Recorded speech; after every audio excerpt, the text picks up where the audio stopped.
আসসালামু আলাইকুম। আলহামদুলিল্লাহ, এই ফলটির সঙ্গে আপনারা কম বেশি সবাই পরিচিত।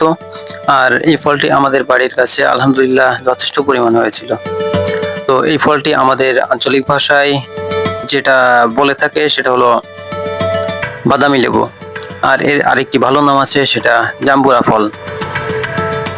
গাছটি বেশি দেখবেন আপনি গ্রাম অঞ্চলে, বাড়ির উঠানে বা তাদের পড়ে থাকা জমির পাশেই কোনো এক কোণে গাছটি গড়ে ওঠে।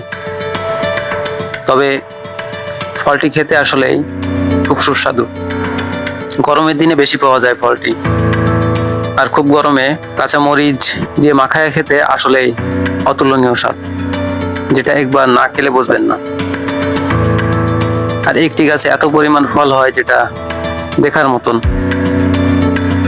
প্রতিটা ডালের আগায় ঝুলে থাকে এক এক তোড়ায় 2-3টা করে ফল। আর পাকলে একেবারে সবুজ থাকে না ফলটা, একটু হলুদ হয়ে ওঠে। একটু দেখলেই বোঝা যায় যে পেকে উঠছে।